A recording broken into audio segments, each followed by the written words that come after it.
Жасы 21-де, бойы 163 сантиметр, салмағы 56-да 9 келі, өзі солақай.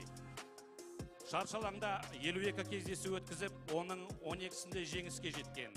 Әлем кубогының иегері, бапкері Карлос Перес.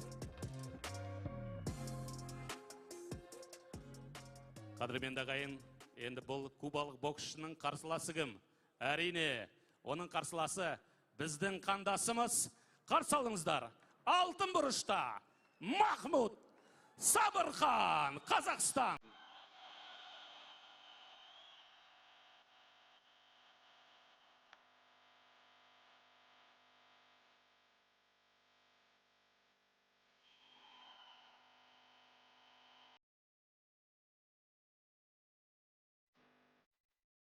Махмуд Сабырхан, Шымкент қаласы, жасы 22-де, бойы 166 сантиметр, салмағы 57 келі, оң қолмен ойнайды. 2023 жылғы әлем чемпионы, 2021 жылғы әлем чемпионатының күміс жүлдегері, Азия чемпионатының күміс жүлдегері, бапкері Ильяс Оралбеков.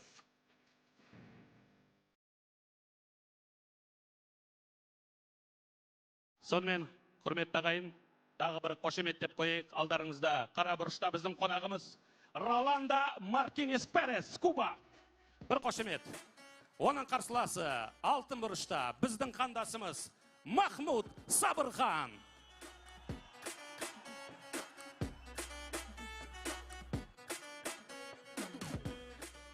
Рингтегі рефери, секунданттар рингті босатсын. Рингтегі рефери, кездесуді бастайық.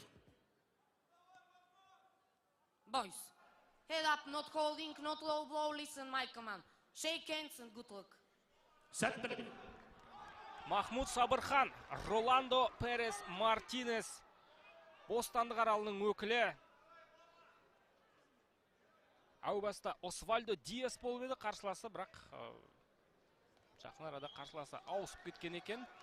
Освальдо Диасты, кубалық боксшы. Алғашқы раунд, екеуде оңақай. Енді Куба дегенде барлығымызды түсініп отырмыз. Осал боксшы жоқ ол жақта. Да, это точно. Ішкі бәсекелестік өте жоғары мемлекеттердің бірі. Сондықтан Жас Перес бізге бүгін әлем чемпионына қарсы не көрсетеді. Бұл 57 келі салмақ дәрежесіндегі жекпе-жек.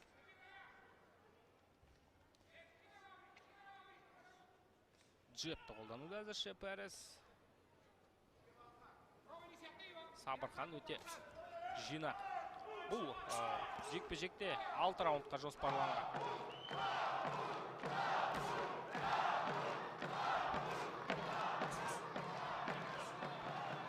Әзірше қорғанысқа келіп тиіп жатқан соққылар. Отличная комбинация от Переза.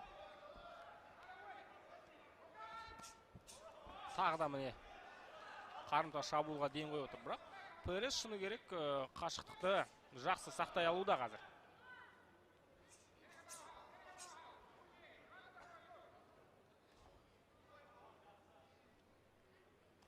Еще одна комбинация от представителя Кубы. Ал Пересті қара солақай болып шыға келді қазір. Бір мезетте. Махмудта міне пропустил здесь немного в размене. Қарсыласының артынан Сабырхан Махмуд. Бір соққыны. Отличная работа по этажам сейчас была от бойца из Казахстана. Тиді қазір соққы. И по всей видимости потрясен. Роландо Мартинес. Қарсыласының аяғын сыртына қалай шығып кетті бірден.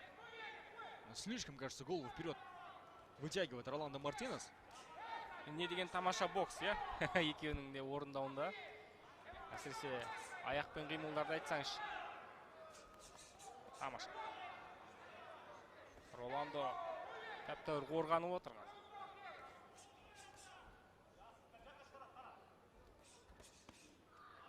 Бұлай тұрып қалуға болмайды енді. Махмуд оңдыртпайды бұл жерде. Өте салқынған. Роландо шынымен де мықты боксшы екен қазір. алғашқы раундтағы дәлелдеп тастады. О, пропустил здесь. Справа. Болмайды. Бір орында тұрып қалды өзі шабуылынан кейін. Ал бұндайды Сабырхан кешірмейді. В защите также неплохо, но все равно пропускает очень много. Роландо Мартинес разминок не успевает разорвать дистанцию. Сам уже, на самом деле, идет канатом. Зажимается он канатом. Енді шабуыл үстінде болғанына Сабырханға беруге болатын шығар басымдықты бұл раундта.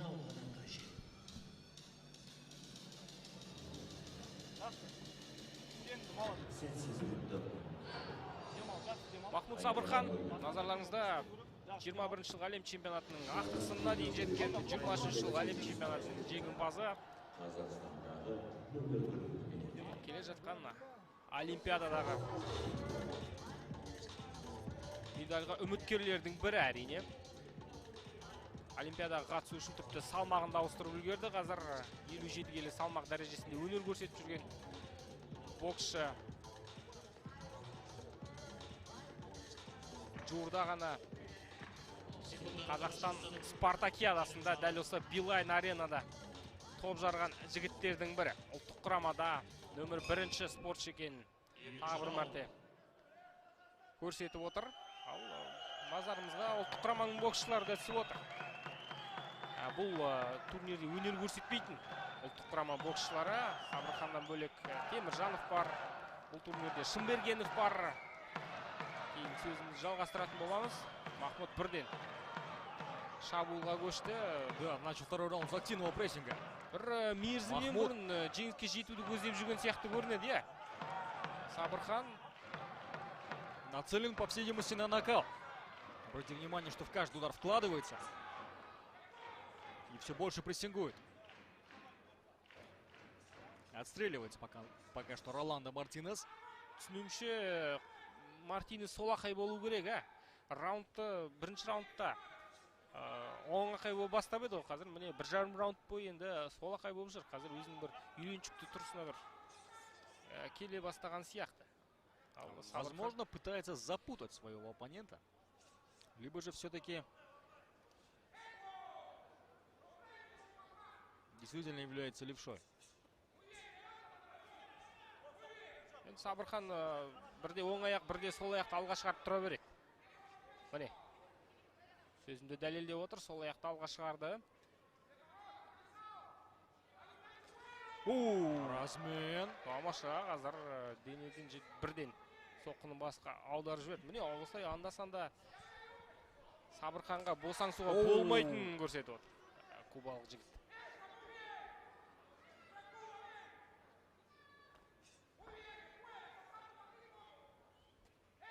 Ағдағыстыра бастады қарсылас. Бірақ бір орында ұстап қала алмай жатыр. Сабырхан қарсыласын ығыстырғанмен қарсыласын бір жерде ұстап қалып соққы жаудыра алмай. Міне, справа здесь было попадание правым кроссом. Және бұл жерде бір қулық болды. Махмуд қарсыласының алдыңғы аяғын басып қалды бұл жерде. Қашып кетпеу үшін. Бұл да бір шеберліктің көрсеткіші ғой, тамаша. Әдейі жасалды ма, әлде жоқ па, бұны білмейміз, бірақ аяқты басып қалғанын көрдік. Бұны да боксшылар жиі қолданады. Тамаша. Міне тағы да джеб көздеген жерге жетіп отыр.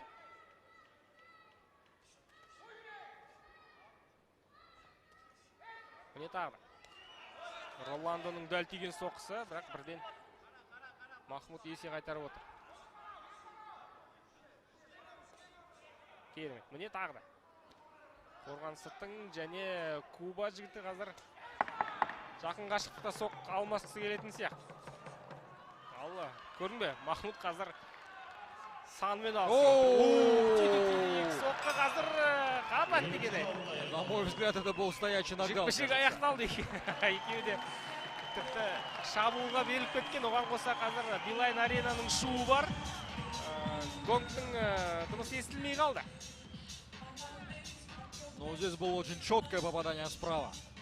Покажет ли нам его повторах, интересно. Иә, бұндай сәттерді бір қарап шығу жақсы болар еді әрине.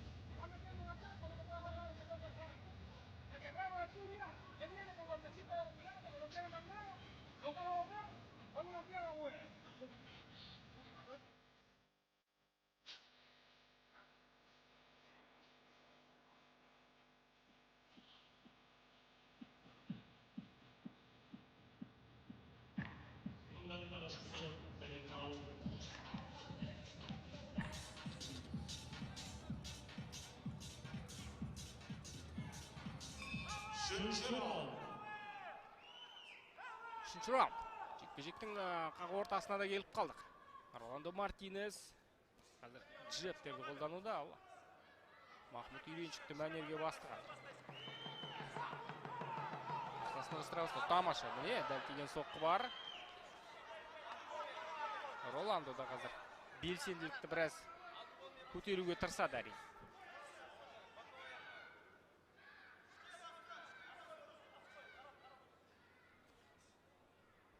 Здесь комбинация была отличная Бірақ қолғапқа от тиген Роланда соққы. Мартинеса. Басқа тисе оңбас еді әрине, бірақ қорғанысы жақсы. О, здесь тоже он огрызается. Иә, Мартинес тамаша, міне тағы да Слева солмен опять. соққын тигіз алды. заряжается в удары. Бірақ жаңағы тигізіп алған соққылардан кейін бір ашулана бастаған сияқты болып көрінеді. Сабырхан енді қалай болғанмен есе қайтаруға тырысады. Роландо көп соққы жасамайды Сабырханға қараған. Да, Роландо вот такой вот берет не объемом ударов, а вот больше-то ножом пытается один удара выбросить, но вложиться в каждый этот удар. Алғашқы екі раундта көрдік қой, Сабыржан өте көп соққы жасайды. Олардың басым көпшілігі жеңіл-желпі болып көрінгенмен бұл бір жасырын соққылар деуге болады шығар. Міне қазір соны тағы бір мәрте көрсетіп отыр. Жеңіл-жеңіл соққыларды жасап өз шабуылын жасыруға тырысады. Тамаша. Жақсы қорғануда. Роландо. Міне тағы да. О-хо-хо-хо.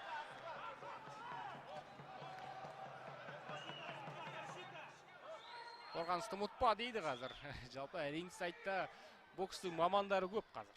Да, здесь даже не знаешь, кого слушать, скажи, да? Иә, біздің артымызда отырып та біраз кеңес беріп отырған азаматтар бар екен. Қорғанысқа кеп тиген соққылар бұл жерде. Роландо жалпы алғашқы раундтақ. Ну, Жалпы. вот Роландо почему-то начинает работать, а потом перестает это делать. Не знаю, с чем это связано. Берет инициативу в свои руки, потом Сабырхан включается, и он такой: ну ладно, хорошо, я больше не буду. Не знаю, с чем это связано, почему Мартинес не дожимает дальше. Міне қазір керемет соққы, оң қолмен жасаған және бірден қарсыласының аяғын сыртына шығып кетті. Шабуыл алаңынан дейікші шығып кетті. Бірден Роландоға қарымта шабуыл жасауға мүмкіншілік берген жоқ. Что за просто легендарный head movement, а? Тиді, Роландоның да соққысы. Сабырхан бірден қарымта шабуылдар көшеді. Сложно сказать, что это был односторонний раунд. Бұған дейін өткен үш раундтың біреуін толықтай Махмутқа беруге болатын шығар. Қалған екі раундта сәл ғана басымдылық болды деуге болады. Бірінші раундта енді шынымен де Махмут басым болды. Енді әуесқой боксшылар үйренген үш раунд аяқталды. Қазір онсыз да осы үш раундтың ішінде біраз шаршай бастаған сияқты. Екеуіне де қатысты айтылып отырған дүние бар. Сондықтан қалған үш раунд қалай өрбейді екен?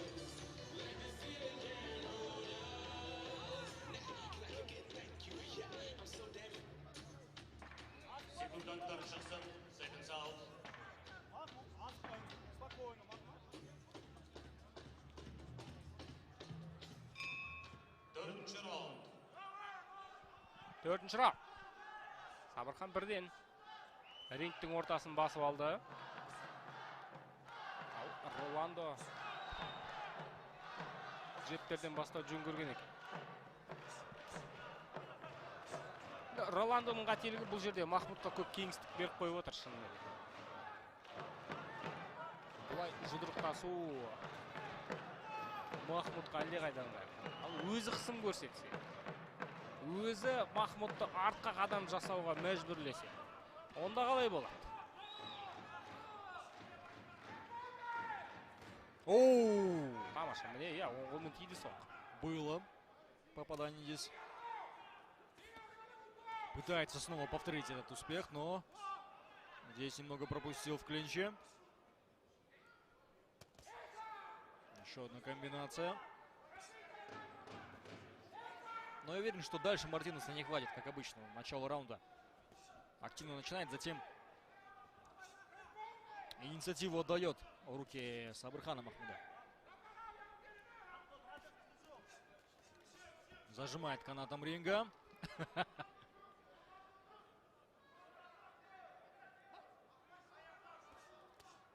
Комбинация от Сабырхана. Ну, темп поединка, конечно же, снизился после прошедших 3 раундов. Еще один размен было здесь. Точно. Выброшенный боковой удар в голову.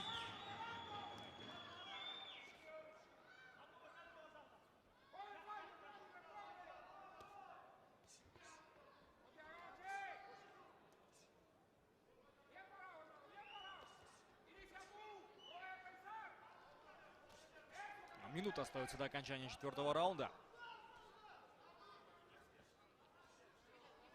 О, тамаша. Бұл жерде босаңсып қалды. Роландо төреші жекпе-жек барысына араласады ма деп еді, бірақ бокстың басты қағидаларын ұстануды ұмытып кетті бұл жерде. Басты қағидалардың бірін ұстануды ұмытып кетті. Роландо жекпе-жектің кез келген сәтінде өзіңді қорға. Бірақ бұл жерде Роландо төрешіге бір сеніп қалған сияқты.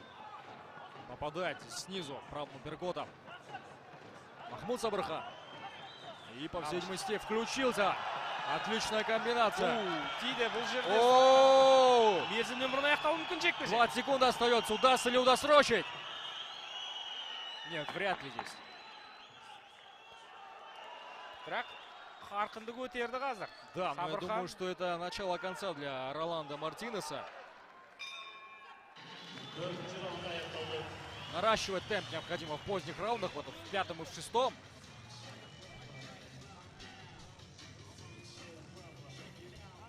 Жалпы бүгін мерзімнен бұрын аяқталатын жекпе-жектердің саны көп болмайтын да шығар. Қай жекпе-жекті алып қарасаңыздар да бәсекелестік өте жоғары. Бұл жағынан енді матчмейкинг керемет жұмыс атқарып шыққан. Шынымен де бір-бірлеріне лайықты қарсыластар. Мейірім Нұрсұлтанов назарларыңызда, дәл осы бокс кешінің қонағы. Бір айдан бері WBC тұжырымдамасының орта салмақтағы нөмір 1 спортшысы, ресми рейтингінде чемпиондық белбеуге үміткер, чемпиондық жекпе-жекке үміткер.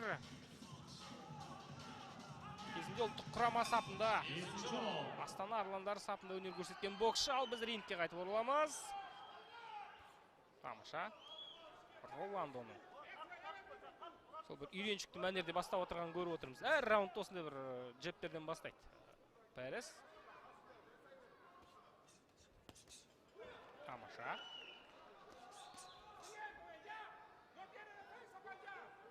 Сабырханның бірнеше соққысы. Күтіп отыр әрине бұл жерде қарымта шабуылдарға ден қойған Роландо. Соққысы ауыр екенін түсініп отырмыз. Тамаша, міне тағы да. Жап-жақсы қорғанып шыға алды. Блоктың ар жағына тығылып қалғанын көргенде Махмуд соққы жасамай тұрып алады. Тамаша. Пропускает много, кстати, Мартинес. С самого начала раунда. Ответил Міне здесь. осы соққы қауіпті, алдың қолмен Да, причем вот Деген жерден салып келіп жібереді. Махмуд очень часто его пропускает, не видит, по всей видимости, этот удар. Как-то снизу поднимает правый хук передней рукой. Я алдыңғы қол төмен ғой, бұндай соққыны байқап қалу қиын. Алдыңғы қол төмен тұрғаннан кейін. Тамаша, міне тағы да қыстыра бастады. Өте жақсы. Екінші раундта Махмуд мерзімнен бұрын жеңіске жетуді көздеп жүр деген болатынбыз, бірақ қазір уақыт өткен сайын көріп отырмыз. Соққыларын ауыр емес екендігін, көбінесе ауыр соққы жасаудың орнына көп соққы жасауды, иә? Бірнеше соққы жасауды таңдап отыр. Бұл жерде санға көп көңіл бөлген. Екеуі де бір орында тұрып қалды. Комбинация. Да, все-таки удары, пропущенные по корпусу, дают о себе знать в пятом раунде.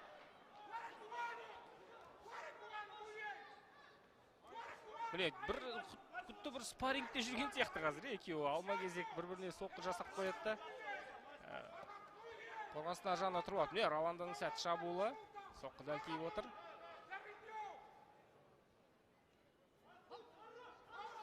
Соңғы секундта.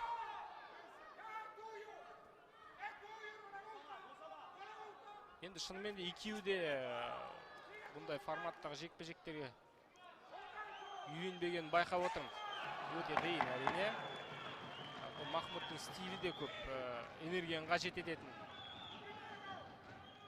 ерекшелігі бар екенін де ұмытпаңыздар.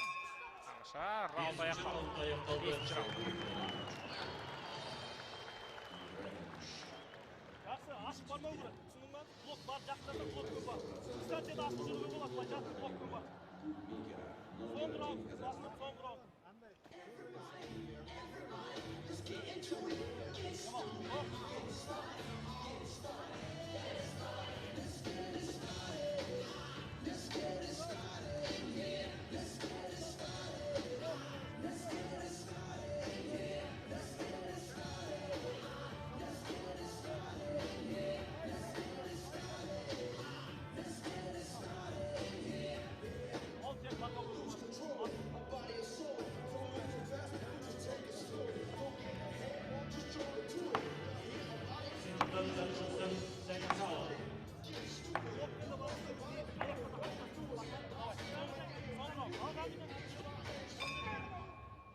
соңғы раунд.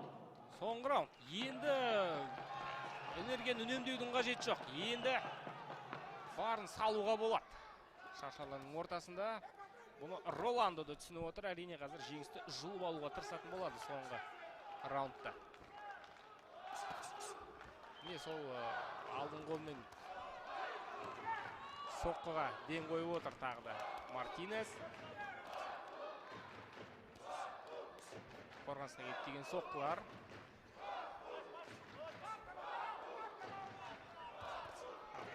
Тиді, Роландоның орындауындағы соққы бұл жерде. Здесь главное вот Махмуду не наткнуться на какой-то встречный удар в попытке,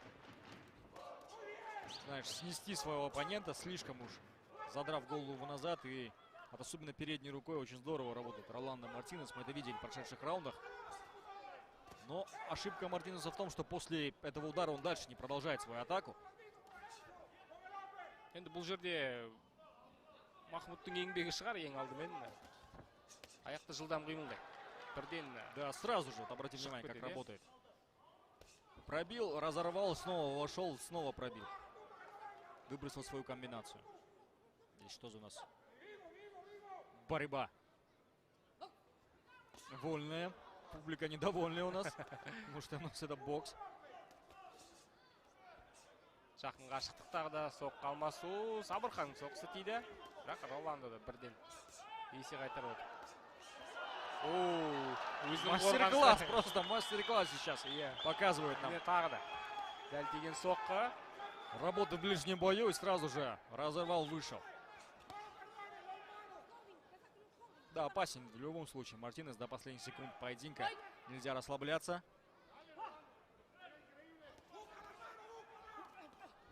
Тағы да қарымта шабуылдар Махмудтың орындауында. Ал Мартинес тіпті қолдан жоғары көтеріп алып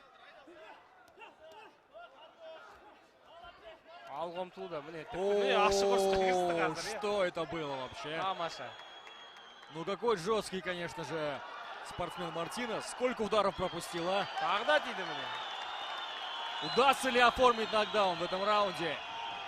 Енді Мартинес ұпай-санмен жеңіске жете алмайтын түсінгеннен кейін қазір тәуекелге бел буып отыр бұл жерде.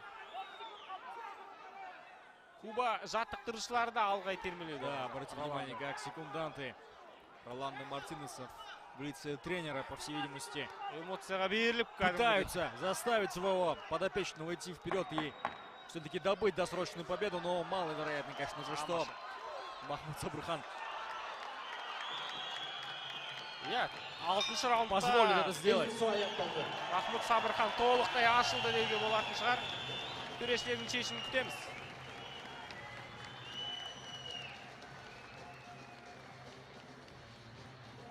Осымен екінші жекпе-жек жоспарланған 6 раундқа жалғасты. Бұдан кейін біз капитан Асланбек Шымбергеновтің өнерін тамашалайтын боламыз.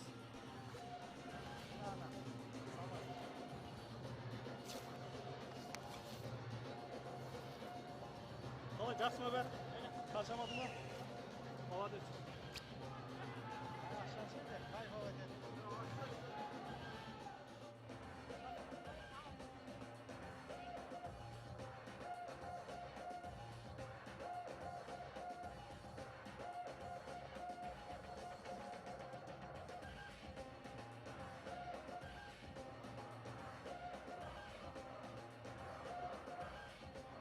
Сонымен, қымбат ханымдар мен мырзалар, төрешілер шешім қабылдады. Бірнеше сәттерден кейін осы кездесудің жеңімпазын анықтайтын боламыз.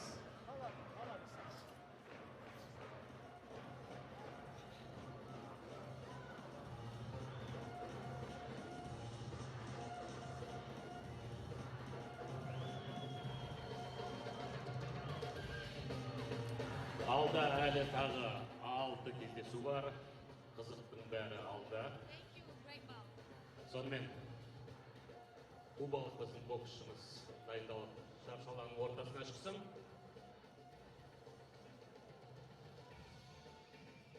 Қымбат ханымдар мен мырзалар, сонымен төрешілердің шешімімен бұл кездесуде 3-0 есебімен жеңіске жеткен алтын бұрыштағы боксшы Махмуд Сабырхан, Қазақстан. Құтты болсын. Махмуд Сабырхан 3-0 есебімен жеңіске жетіп отыр. Есеп 2-0. Есеп еселенді. Сондай-ақ Махмудтың қарсыласы біздің кубалық боксшыға да бір қошемет көрсетіп қояйық. Роланда Мартинес Переске мың да бір рахмет. Жарыс жеңімпазы Махмуд Сабырхан. 57 келіге дейінгі салмақ дәрежесі. Боксшылар естелікке суретке түсіріңіздер. Қазақстан мен Куба арасындағы достастық мәңгі болсын. Қос бокс державасы. Жарайсың. Жақсы ойын бол. Молодец, шығасың.